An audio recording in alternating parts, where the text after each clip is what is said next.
Hello everyone, welcome back to my channel. My name is Ambipognis, as some of you may know, and I am Team Roanoke's team manager, and one of their battlers for the Cobblemon World Cup. As someone who is well versed within the singles tier, I feel like I can touch on the singles battles that happen during this event for those who want a clear understanding of how these matches go, and just like any tidbits or knowledge that I can share for those who are even higher up or even participating within the tournament. I won't be covering doubles battles mainly due to my lack of knowledge in them. However, if there is like a doubles battle that I really think should be worth mentioning, then I'll likely cover it here. So let's just get straight into it.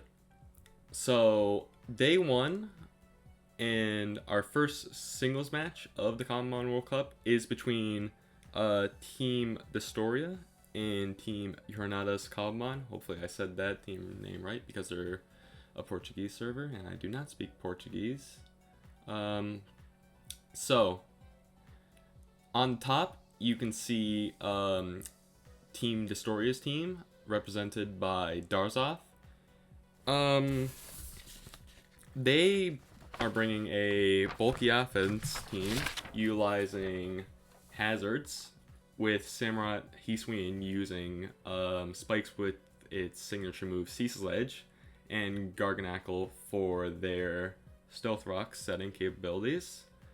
They do also have two spin blockers with Nihilate and Goldingo, and in this format, Rapid Spin is the premier choice for hazard removal, as there are limited choices for defog users, and most of them don't really pair into Goldingo, the main spin blocker and defog denier,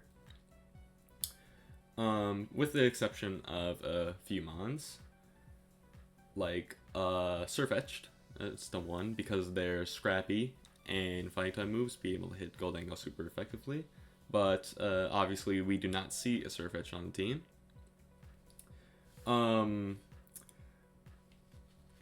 At preview, we can see a good offensive core between Annihilate and Slowking Galar, with Annihilate presenting their fighting type, Stab, being able to dish out strong fighting time moves like Close Combat, while Slowking can give out Future Sight support and pressure for Annihilate, being able to hit mons that are like weak to it, which are weak to Psychic but not weak to fighting, such as Poison, while Annihilate can put on pressure to the Dark types so they can't switch in as freely, such as Miascarada and Samurott, which are the two most premier Dark types in this format thus far, based on statistics. One thing to note with Darzoth's team is that there are no hazard removing capabilities, no Rapid Spin or no defog, meaning that this team will likely be utilizing some sort of hazard or heavy duty boot spam, so they won't be taking any hazard damage unless they get knocked off. And there is a knockoff user on Team Jornada's side in Miascarada, and Miascarada does seem to have a good matchup into Team Destoria's singles team, so that is something that they should be aware of when coming into this match. Moving on to Team Jornada's team, with their representative being RafousXD. I hope I pronounced that name right. They're bringing a pretty standard offensive build with top mons such as Samurott, Miascarada, Goldingo, and Volcarona. What's interesting here and what people may not realize is that their Rapid Spin user, Avalug, is actually pretty good in this meta in Cobblemon 1.6, as the main Pokemon that are found within this tier are physical attackers, and a majority of these physical attackers cannot hurt Avalugg as much as they would want to. And Avalugg can actually decently threaten Gholdengo with their move of Crunch being able to do around half if EV'd correctly. Now Avalugg can't 1v1 Gholdengo with Crunch, as they can just get obliterated with their low special defense and Gholdengo's Make It Rain. So it's more of catching the Gholdengo on the switches so they can get worn down more, and Avalugg being able to rapid spin these hazards later, which will definitely be beneficial, as obviously, like I said before, Darzoth is bringing a very hazard heavy team. However, they do need to be wary of the two hazard removal denier, or spin blockers, I should say, with Annihilate and Gholdengo. Other than that, this team is relatively standard, as I said before. There doesn't seem to be any tricks, and they'll be likely focusing more on direct damage with their offensive pressure. So, yeah, let's get into this.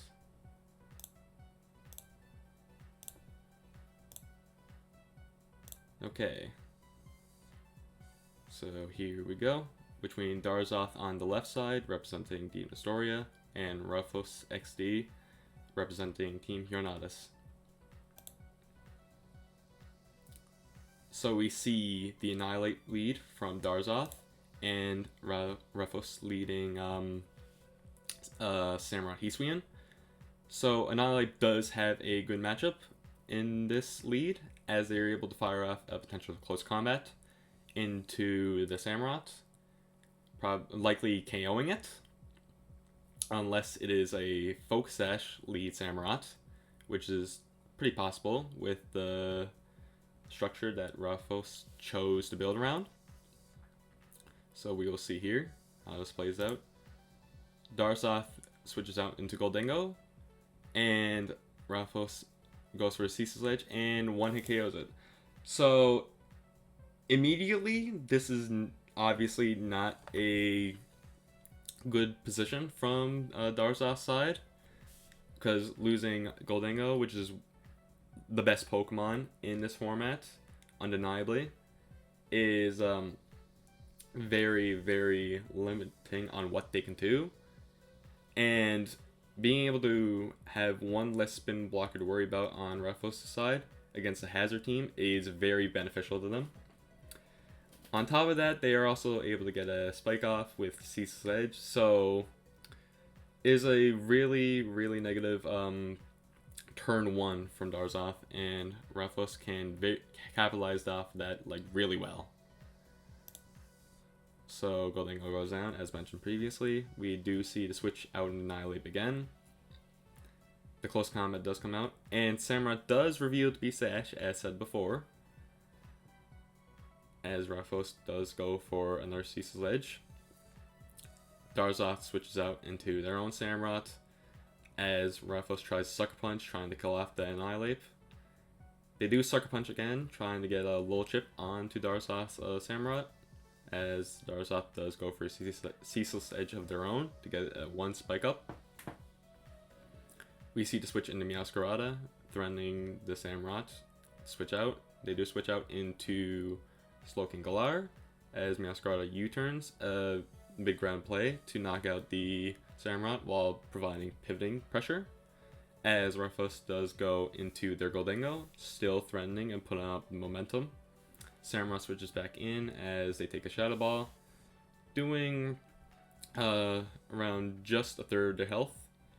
Rafous switches into their Avalugg, likely trying to get a grab spin off as switch and Annihilate, but Rafous does call that out. Now both of Darzoth's spin blockers are now gone, meaning Avalugg is actually just free to spin wherever they want. Losing your two spin blockers off the bat on Darzoth's side is very, very bad considering their team structure. And seeing the spin blocker being, or the spin user being Avlug, they are going to have a very, very hard time on taking it down based on their mons that they have. With the only mon that is able to really hit it being Slowking Galar, and maybe Garganackle with Salkir and its effect of decreasing the opponent's health after every turn. The Garganackle does come out here, as we see a Salkir onto the Avalugg, as mentioned previously.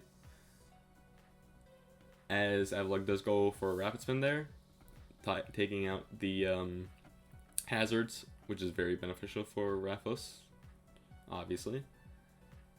Garganackle does go for Stealth Rock here, but Gholdengo can friend the opposing team very, very effectively here. Mega Rain comes out, doing very low damage of 21.5. Toxapex comes out into here, as the Darzoth does go for Rest. From Darzoth's position, right now, you need to position your Slowking very carefully here, and try to find a way to break between the core of Avalugg and Gholdengo, as Avalugg can deal with the three physical attackers, while Gholdengo completely blocks Slowking's capability of making any progress. So it's a matter of catching them on the switches, or just trying to get more pressure up with residual damage to wear them down.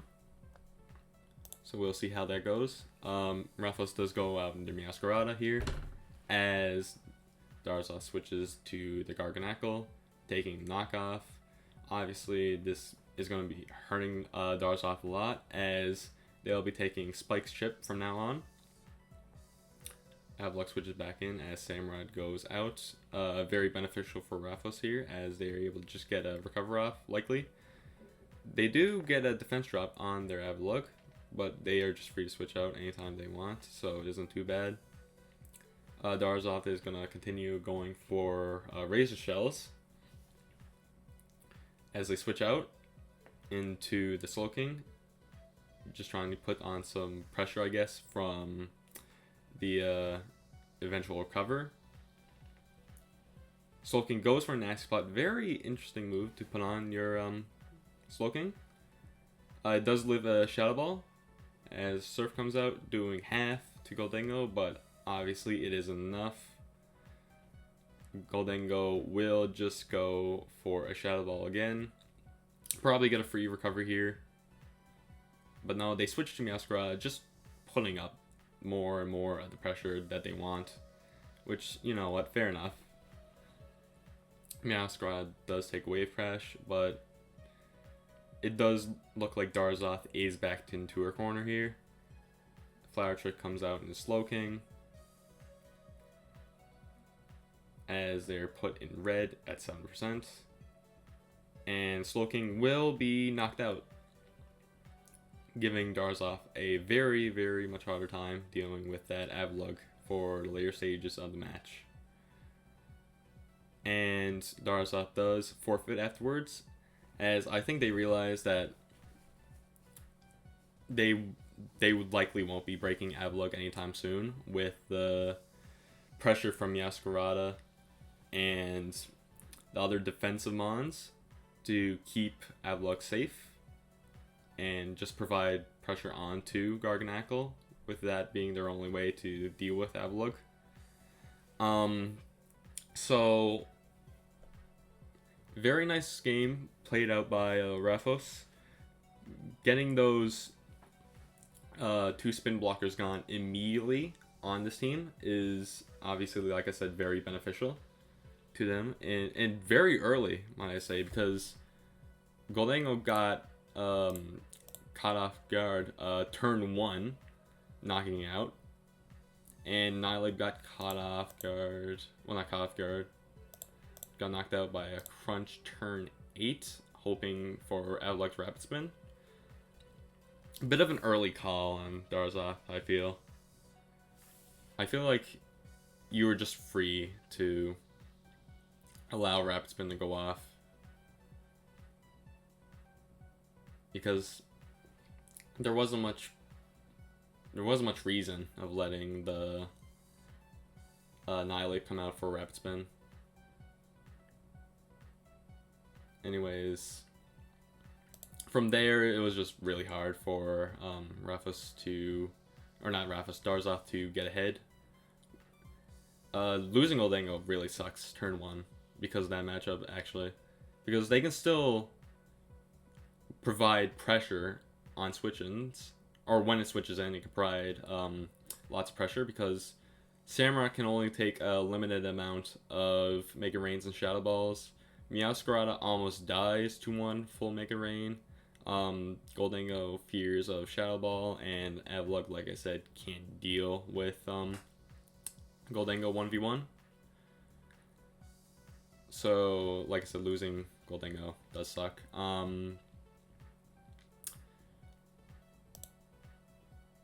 Is there any other notable plays here?